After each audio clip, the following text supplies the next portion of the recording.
Please order in hall. Netanyahu UN general അസംബ്ലിയിൽ പ്രസംഗിക്കാൻ വരുന്നു. അവിടെ കൂടിയിരുന്ന ആളുകളൊക്കെ എഴുന്നേറ്റ് പോകുന്ന രംഗങ്ങളാണ് നമ്മളിപ്പോൾ കാണുന്നത്. 100-ൽ മേലെ രാജ്യത്തലവന്മാർ അവിടുന്ന് എഴുന്നേറ്റ് പോയി. കുറേ പേര് പോകുന്ന വഴിയിൽ കൂക്കി വിളിച്ചുകൊണ്ടും പുറത്തോട്ട് പോയി. ഇതെല്ലാം നോക്കി നിൽക്കുന്ന നെതന്യാഹു പറയുന്നുണ്ട്, പ്ലീസ് അവിടെ ഇരിക്കണത്. ആരും കേൾക്കുന്നില്ല. ഒരു യുദ്ധക്കൊതിയൻ്റെ അല്ലെങ്കിൽ യുദ്ധവെറിയൻ അല്ലെങ്കിൽ ഒരു വംശത്തിനെ തന്നെ ഇല്ലാണ്ടാക്കാൻ നോക്കുന്ന നിങ്ങളുടെ പ്രസംഗം ഞങ്ങൾക്ക് കേൾക്കണ്ട എന്നും പറഞ്ഞിട്ടാണ് ആളുകൾ അവിടുന്ന് എഴുന്നേറ്റ് പോയത്. ഇതൊക്കെ കണ്ടാലും ഇനിയിപ്പോൾ ഇതിൻ്റെ അപ്പുറത്തോട്ട് ചെയ്തു കഴിഞ്ഞാലും പുള്ളിക്കൊരു കൂസലും ഉണ്ടാവില്ല എന്നുള്ളത് ആ പോകുന്ന ആൾക്കാർക്കും അറിയാം, നമുക്കും അറിയാം. കാരണം ഓരോ ദിവസവും 100-ഉം 200-ഉം അല്ലെങ്കിൽ 300-ഉം 500-ഉം 100-ഉം ഒക്കെ 1000 ആളുകളെ കൊന്നുകൊണ്ടിരിക്കുന്ന ഒരു സ്ഥലത്ത് ഒരു കൂട്ടിയിട്ട് കൊന്നുകൊണ്ടിരിക്കുന്നത്, വെടിവെച്ചിട്ടും ബോംബിട്ടിട്ടും മിസൈൽസുകൾ വിട്ടിട്ടും പട്ടിണി കിടത്തിയിട്ടും കൊന്നുകൊണ്ടിരിക്കുന്ന ഒരാൾക്ക് ഇനി അവിടുന്ന് നിങ്ങൾ എല്ലാവരും എഴുന്നേറ്റ് പോയി കഴിഞ്ഞാലും ഒരു എളുപ്പം ഉണ്ടാവാൻ പോകുന്നില്ല, അല്ലെങ്കിൽ ഒരു തരത്തിലും അത് ഏൽക്കാൻ പോകുന്നില്ല എന്ന് നമുക്കൊക്കെ അറിയാം. ഇങ്ങനത്തെ കാര്യങ്ങളൊക്കെ നമ്മൾ ചെയ്യേണ്ടത്, ഇത്തരത്തിലുള്ള പ്രതിഷേധങ്ങളും കാര്യങ്ങളും നമ്മൾ ചെയ്യുമ്പോൾ എപ്പോഴും ചെയ്യുക, അത് കൊള്ളുന്ന ഇച്ചിരിയൊക്കെ സ്വയം താനൊരു മനുഷ്യനാണെന്നുള്ള ബോധം അറ്റ്ലീസ്റ്റ് ഉള്ള ആളുകൾക്കൊക്കെ അത്തരത്തിലുള്ള ചിന്തകൾ വരികയുള്ളൂ. നെതന്യാഹുവിനെ സംബന്ധിച്ച് അങ്ങനത്തെ ഒരു പ്രശ്നമേ ഇല്ല. എന്നിട്ട് അവിടെ ഇരുന്ന് പ്രസംഗിക്കുന്നത് മാത്രമല്ല, ഈ പ്രസംഗം അങ്ങ് ഗസയിൽ പട്ടിണി പാവങ്ങളെ കേൾപ്പിക്കണം എന്നുള്ളൊരു കാരണം കൊണ്ട് ഇയാളുടെ പ്രസംഗം ലൈവായിട്ട് അത് കേൾപ്പിക്കാൻ വേണ്ടിയിട്ട് അവിടുത്തെ ഗസ അതിർത്തിയിലെ ഇസ്രായേലി പട്ടാളക്കാരെടുത്ത് വലിയ വലിയ സബ് ഓഫേഴ്സും അല്ലെങ്കിൽ വലിയ വലിയ സ്പീക്കേഴ്സും വെച്ചിട്ട് ഇതുപോലെ കേൾപ്പിച്ചുകൊണ്ടിരുന്നു. ആ പട്ടിണി പാവങ്ങൾക്ക് ഇയാൾ എന്ത് പറഞ്ഞു കഴിഞ്ഞാലും, ഇനി ഇയാൾ അവിടെ കണ്ട് ഒരു ആറ്റം ബോംബ് ഇട്ട് അത് ആ ഒരു ഏരിയ തന്നെ ഇല്ലാണ്ടാക്കി കഴിഞ്ഞാലും അവർക്ക് ഇനിയൊന്നും പറയാനോ ചെയ്യാനോ ഇല്ല.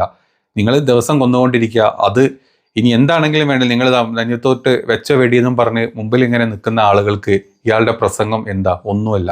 എങ്കിലും അയാൾ കാണിച്ചിട്ടുള്ള ആ ഒരു ഇത് നിങ്ങൾ ആലോചിച്ച് നോക്കണം. ഡെയിലി ഇങ്ങനെ എല്ലാ രീതിയിലും ഏതൊക്കെ രീതിയിൽ കൊല്ലാൻ പറ്റും ആ രീതിയിലൊക്കെ കൊന്നിട്ടുണ്ടെങ്കിലും അതിനും കൂടെ ഞാൻ ഈ പറയുന്ന മെസ്സേജുകളും അല്ലെങ്കിൽ ഞാൻ നിങ്ങളെ കൊന്നൊടുക്കുന്ന ഡീറ്റെയിൽസ് ഇത്ര എക്സ്പ്ലെയിൻ ചെയ്യുന്നതും കൂടെ നിങ്ങൾ കേൾക്കണം എന്നുള്ള രീതിയിൽ ഇത്തരത്തിലുള്ളൊരു പ്രവൃത്തി ചെയ്ത നെതന്യാഹുയുടെ മനസ്സിലിരിപ്പ് അല്ലെങ്കിൽ ഉള്ളിൽ എത്രത്തോളം വലിയ ഒരു രാക്ഷസ ജന്മമാണ് അല്ലെങ്കിൽ ചിന്തയാണുള്ളത് എന്നുള്ളത് നമുക്കത് കണ്ടു കഴിഞ്ഞാൽ മനസ്സിലാവില്ലേ. ഒരു യുദ്ധനീതിയോ അല്ലെങ്കിൽ ഒരു തരത്തിലുള്ള അന്താരാഷ്ട്ര യുദ്ധ നിയമങ്ങളോ അല്ലെങ്കിൽ ഒരു ഇച്ചിരിയെങ്കിലും മനുഷ്യത്വം പോലും ഇല്ലാണ്ട് ഇങ്ങനെയൊക്കെ ചെയ്യാൻ പറ്റുന്ന ഒരാൾ ഇനി അവിടെ ആര് എഴുന്നേറ്റാലും അവിടെ ആര് ഇരുന്നാലും ആ പറഞ്ഞ ആൾ അവിടെ പ്രസംഗിച്ചുകൊണ്ടിരിക്കും എന്നുള്ള കാര്യം ഉറപ്പാണ്.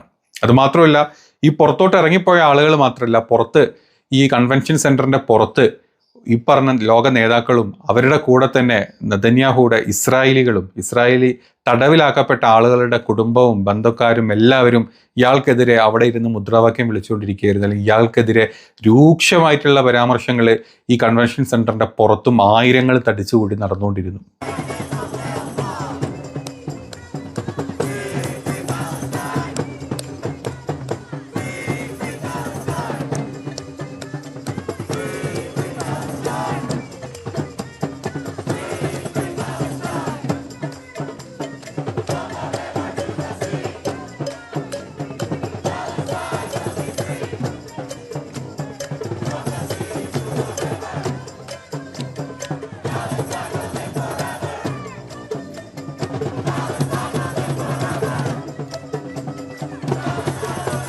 നിങ്ങളൊന്ന് ആലോചിച്ച് നോക്കണം, ലോകത്തെ 150ഓളം രാജ്യങ്ങൾ, 190 രാജ്യങ്ങളാണ് ഒഫീഷ്യലി നമ്മുടെ ലോകത്തുള്ളത് അല്ലേ.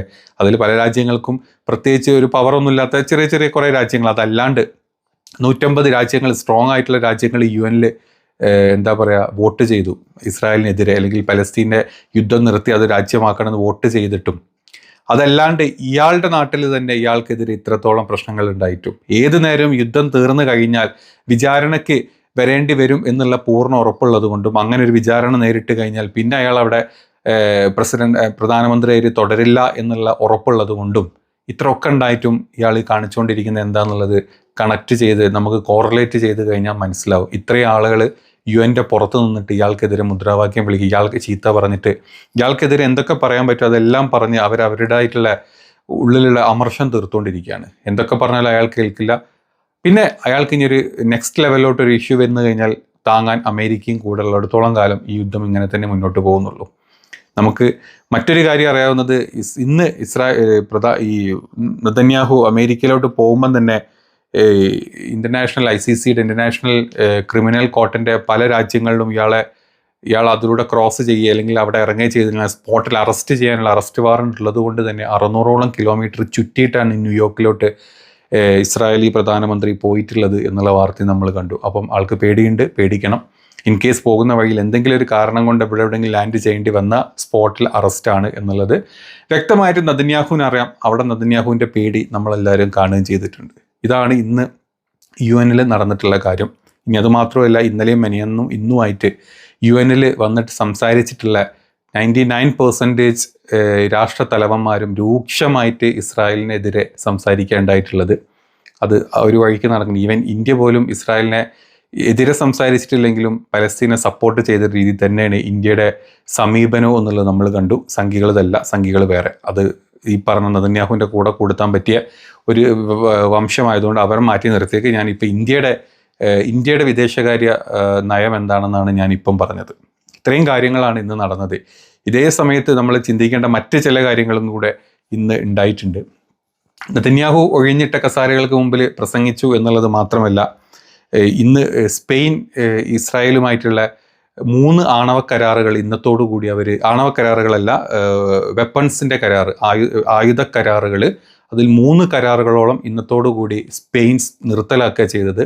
സ്പെയിനിന് ഇവർ കൊടുക്കാമെന്ന അയൺ ഡോം സിസ്റ്റം പോലത്തെ സിസ്റ്റം, അതല്ലാണ്ട് മറ്റു ചില വെപ്പൺസ് കരാറുകളെല്ലാം സ്പെയിൻ സ്റ്റോപ്പ് ചെയ്തു. അത്രയും വലിയ ഒരു കരാറിന്ന് സ്പെയിൻ പോലും ഈ ഒരു ജനോസൈഡ് നടത്തുന്ന ഒരു രാജ്യത്തിന് ഇല്ലാണ്ടാക്കിയ ഇസ്രായേലുമായിട്ട് വേണ്ട എന്നുള്ള രീതിയിൽ സ്പെയിൻ പോലും ആ ഒരു കരാറുകളെല്ലാം ഇന്നിപ്പം സ്റ്റോപ്പ് ചെയ്യാണ്. അതേ കൂടത്തിൽ തന്നെ മറ്റ് ചില കാര്യങ്ങളും കൂടെ ഉണ്ടായത്, ഇന്ന് റഷ്യ ഇറാനിൽ ഒരു 4 ആണവ കേന്ദ്രങ്ങൾ പുതുതായിട്ട് ഉണ്ടാക്കും എന്ന് പറഞ്ഞില്ലേ. നമുക്കറിയാം ഇസ്രായേൽ ഇറാൻ യുദ്ധത്തിൽ ഇസ്രായേൽ കാല് പിടിച്ചിട്ട്, നമ്മുടെ വലിയേട്ടനോട് കാല് പിടിച്ചിട്ട്, ട്രംപണ്ണനോട് കാല് പിടിച്ചിട്ട് ബങ്കബസ്റ്റേഴ്സ് ബോംബ് കൊണ്ടുവന്നിട്ട് ഇറാനിലിട്ട് ആ ആണവ കേന്ദ്രങ്ങളൊക്കെ തകർത്തു എന്നുള്ളതാണ്. അതായത് അവരെ കൊണ്ട് ചെയ്യാൻ പറ്റില്ല, ഞങ്ങളെ കൊണ്ട് ഇറാൻ അടിക്കാൻ പറ്റില്ല, നിങ്ങളെങ്കിലും വന്ന് ചെയ്യ് എന്നും പറഞ്ഞ് കാല് പിടിച്ച് മറ്റ് പല രീതിയിലുള്ള തന്ത്രങ്ങൾ ഉപയോഗിച്ച് അവിടെ കൊണ്ട് ബോംബിട്ട് തകർത്തു. പക്ഷേ അതിൻ്റെ അകത്തുണ്ടായിരുന്ന സമ്പുഷ്ടീകരിച്ച യുറേനിയം ഇറാൻ അറിഞ്ഞുകൊണ്ട് തന്നെ മാറ്റിവെച്ചിട്ടുണ്ട്. അതിൻ്റെ ബാക്കി ഭാഗങ്ങളായിട്ട് തന്നെ ആയിരിക്കാം റഷ്യ 4 പുതിയ ന്യൂക്ലിയർ അറ്റോമിക് പ്ലാന്റുകളാണ് ഇറാനിൽ സ്ഥാപിക്കാൻ പോകുന്നത്. അപ്പം നമുക്കൊരു കാര്യം ഉറപ്പാണ്, ഇറാൻ ഇതിൽ നിന്നൊന്നും പിന്മാറിയിട്ടില്ല എന്നുള്ളതും, ഉള്ളതിലും കൂടുതൽ സ്ട്രോങ് ആയിട്ട് ഇറാൻ മുന്നോട്ട് വരും എന്നുള്ളതും, അത് ഏതും കാലം എപ്പം വേണമെങ്കിലും ഇസ്രായേലിന് അടി കിട്ടും എന്നുള്ളതും വളരെ വ്യക്തമായിട്ടുള്ള കാര്യമാണ്. ഇന്ന് നടന്ന ഒരു മെയിൻ ഒരു പ്രഖ്യാപനമായിരുന്നു അത്. എത്രയോ $1 ബില്യൺ പ്ലാന്റുകളാണ് വരാൻ പോകുന്നത്. ഇത്രയും ന്യൂസുകൾ അല്ലെങ്കിൽ ഇത്രയും സംഭവങ്ങൾ ഇന്ന് നെതന്യാഹുയുടെ പ്രസംഗത്തിൻ്റെ ഇടയിൽ വേൾഡിൻ്റെ മറ്റ് പല ഭാഗങ്ങൾക്കും ആ ഒരു രാജ്യത്തിന് ഇത്രയും വെറുപ്പോടെ കണ്ട്, അല്ലെങ്കിൽ അതിൻ്റെ ഭരണാധികാരിനെ ഇത്രയും വെറുപ്പോടെ കണ്ട് പല സ്ഥലങ്ങളിലും പല രീതിയിലുള്ള പ്രൊട്ടസ്റ്റുകളും പല രീതിയിലുള്ള കരാർ ലംഘനങ്ങളും കരാർ ക്യാൻസലേഷൻസും പുതിയ അവർക്കെതിരെ അടിക്കാൻ പറ്റുന്ന രീതിയിലുള്ള പല കാര്യങ്ങളും സംസാരിച്ചുകൊണ്ടിരിക്കുക. അപ്പോൾ നമ്മൾ ആലോചിക്കും, ഇത്രയും ചെറിയൊരു രാജ്യം ഇത്രയും പവർഫുള്ളാണോന്ന്. പവർഫുള്ളാണ്, ഇസ്രായേൽ പവർഫുള്ളാണെന്ന് എല്ലാവർക്കും അറിയാം. പക്ഷേ ഒരു രാജ്യം തുനിഞ്ഞ് അങ്ങോട്ട് ഇറങ്ങാണ്, ഇറാനെ പോലത്തെ ഒരു രാജ്യം അങ്ങോട്ട് ഇറങ്ങിക്കഴിഞ്ഞാൽ ഇസ്രായേൽ ഒന്നുമല്ല, ഇസ്രായേൽ അമേരിക്കയുടെ സപ്പോർട്ട് ഇല്ലാണ്ട് ഒന്നും ചെയ്യാൻ പറ്റില്ല എന്നുള്ളതും ഇറാൻ യുദ്ധത്തിൽ നമ്മൾ കണ്ടതാണ്. അന്ന് അമേരിക്ക അങ്ങനെ ഒരു അറ്റംപ്റ്റ് ചെയ്തിട്ടുണ്ടായിരുന്നില്ല എങ്കിൽ ചിലപ്പം അത് കുറച്ചുകൂടെ മുന്നോട്ട് പോയിരുന്നെങ്കിൽ ഇറാൻ ഇസ്രായേലിനെ നല്ല രീതിയിൽ തന്നെ തകർക്കാൻ ട്രൈ ചെയ്ത്, അല്ലെങ്കിൽ അതിൻ്റെ മാക്സിമം പീക്കിലോട്ട് തന്നെ എത്തും എന്നുള്ള ഒരു പൂർണ്ണ ഉറപ്പുള്ളത് കൊണ്ട് തന്നെയാണ് അമേരിക്ക അതിലോട്ട് ഇടപെട്ട് അങ്ങനെ ഒരു ആക്രമണം അവിടെ നടത്തി. അല്ലെ അമേരിക്ക കൂടെ കൂടും എന്നുണ്ടെങ്കിൽ നമുക്കറിയാം, അമേരിക്ക ലോക പോലീസാണ്, വേൾഡിൽ ഏറ്റവും കൂടുതൽ ആയുധങ്ങളും ഏറ്റവും കൂടുതൽ ന്യൂക്ലിയർ വെപ്പൺസും എല്ലാം ഉള്ളത് അമേരിക്കയ്ക്ക് തന്നെയാണ്. അപ്പം അമേരിക്ക ഇറങ്ങി ഇവരെ സഹായിച്ചു കഴിഞ്ഞാൽ ഈ പറഞ്ഞ രാജ്യങ്ങൾ ഇവർക്ക് ചെറുത്ത് നിൽക്കാൻ പറ്റും കുറേയൊക്കെ. പക്ഷേ ഒരു ലിമിറ്റ് കഴിഞ്ഞ് കഴിഞ്ഞാൽ അമേരിക്ക ഇതിൻ്റെ അപ്പുറത്തെ കാര്യങ്ങളും ചെയ്യും എന്നുള്ളത് നമുക്കറിയാം. പക്ഷേ അമേരിക്കക്ക് അങ്ങനെ തോന്നിയ പോലെ ചെയ്യാൻ പറ്റാത്തതുകൊണ്ടാണ് ഒരൊറ്റ കാര്യം ചെയ്തു പോയതും. അതുകൊണ്ട് മാത്രം അന്ന് എസ്കേപ്പ് ആയിപ്പോയ രാജ്യമാണ് ഈ ഇസ്രായേൽ. നമുക്കറിയാം, ഇതിൻ്റെ കൂടെ ഇപ്പോൾ ഈ അറബ് നാറ്റോ ഒന്നിച്ച് ഇനി ഈജിപ്തിൻ്റെ സൈനിക ശക്തിയുടെ കൂടെ തുർക്കി ചേരുകയാണ്, അല്ലെങ്കിൽ ഇറാൻ സപ്പോർട്ട് ചെയ്യുകയാണ് എന്നുണ്ടെങ്കിൽ പിടിച്ചു നിൽക്കാൻ പറ്റൂല എന്നുള്ള ഉറപ്പുള്ളത് കൊണ്ട് തന്നെയാണ് ഇന്നലെ തന്നെ US പ്രസിഡന്റുമായിട്ട് നെതന്യാഹു സംസാരിച്ച് ക്ലിയർ ചെയ്തത് അവരെ സ്റ്റോപ്പ് ചെയ്യണം, ഈ രാജ്യങ്ങളെ സ്റ്റോപ്പ് ചെയ്യണം, ഞങ്ങളോട് യുദ്ധം ചെയ്യാൻ വരാൻ സമ്മതിക്കരുത് എന്നുള്ള ഒരു ഇസ്രായേൽ, അതായത് നെതന്യാഹുയുടെ കാല് പിടിച്ച്, ട്രംപിൻ്റെ കാല് പിടിച്ചിട്ടുള്ള ഒരു അപേക്ഷ തന്നെയാണ് എന്നുള്ളത് ഇൻ്റർനാഷണൽ മീഡിയാസിൽ എല്ലായിടത്തും വന്നു കഴിഞ്ഞു. അതല്ല, ഈ രാജ്യങ്ങൾ മൂന്നും കൂടെ എതിർത്ത് കഴിഞ്ഞാൽ ഇസ്രായേൽ രാജ്യം ഇല്ലാണ്ടാവും എന്ന് നെതന്യാഹുവിനും അറിയാം, ലോകത്ത് എല്ലാവർക്കും അറിയാം, അത് ട്രംപിനും അറിയാം. അതുകൊണ്ട് തന്നെയാണ് ട്രംപിനോട് സംസാരിച്ച് എങ്ങനെയെങ്കിലും അവരെ ഇതിൽ നിന്ന് പിന്മാറ്റണം എന്ന് പറഞ്ഞത്.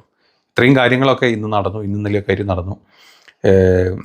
നമ്മൾ വിചാരിച്ച പോലെ ഒന്നുമല്ല, നമ്മൾ ഇവിടുന്ന് സംഗീത ചാനലിൽ കാണുന്ന പോലെ ഒന്നുമല്ല കാര്യങ്ങൾ.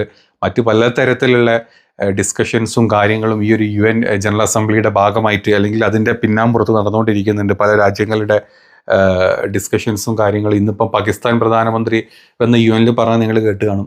UN വന്ന് പറഞ്ഞു, ട്രംപ് തന്നെയാണ് ഈ ഇന്ത്യ പാകിസ്ഥാൻ യുദ്ധം നിർത്തിയത്. ഇന്ത്യ അനാവശ്യമായിട്ട് രാഷ്ട്രീയ താല്പര്യങ്ങൾക്കായിരുന്നു പാകിസ്ഥാനിലോട്ട് വന്ന് പ്രശ്നങ്ങൾ ഉണ്ടാക്കിയത്.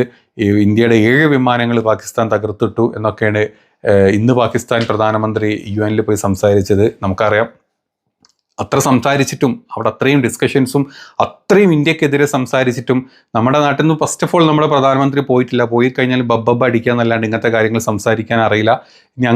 എങ്ങാനും കയറി ഡയസിൽ നിന്ന് കഴിഞ്ഞാൽ ഇപ്പം ആൾക്കാർ കൂക്കുന്നതിൻ്റെ ഡബിൾ മൂത്ത് നോക്കി കൂക്കും എന്നുള്ളത് അറിഞ്ഞതുകൊണ്ട് തന്നെയാണ്, ആ നാണക്കേട് വിചാരിച്ചിട്ട് തന്നെയാണ് നമ്മുടെ പ്രധാനമന്ത്രി അങ്ങോട്ട് പോകാണ്ടിരുന്നതും ജയശങ്കർ അണ്ണൻ അങ്ങോട്ട് വിട്ടതും. ജയശങ്കർ അണ്ണൻ അങ്ങോട്ട് പോയി സംസാരിച്ചതിൽ എവിടെയും ട്രംപിനെ കുറ്റം പറഞ്ഞിട്ടോ അല്ലെങ്കിൽ പാകിസ്ഥാൻ ഈ പറഞ്ഞതിനെതിരെ എന്തെങ്കിലും സംസാരിക്കാനോ അല്ലെങ്കിൽ പാകിസ്ഥാനെതിരെ ഒരു വാ തുറക്കാനോ ഒന്നും ഇയാളെ കൊണ്ട് വിചാരിച്ച പോലെ പറ്റിയിട്ടുമില്ല. ട്രംപിനെതിരെ അല്ല അമേരിക്കൻ നയങ്ങൾക്കെതിരെ, അമേരിക്കൻ താരിഫിനെതിരെ ഒരു വാക്ക് പോലും വാ തുറന്ന് മിണ്ടാതെയാണ് നമ്മുടെ വിദേശകാര്യ മന്ത്രി ഇന്ന് അവിടെ പോയി സംസാരിച്ചിട്ട് ഇന്ന് അവിടെ നിന്ന് ഇറങ്ങി വന്ന, അല്ലെങ്കിൽ അവിടുത്തെ ഒരു പ്രസ്താവനകളിൽ പോലും ഒരു തേങ്ങയും ഇയാൾ പറഞ്ഞിട്ടില്ല എന്നുള്ളതാണ് അതിൻ്റെ സത്യം. ഇങ്ങനെ പോകുന്ന ഇന്ത്യയാണ് ഇപ്പം.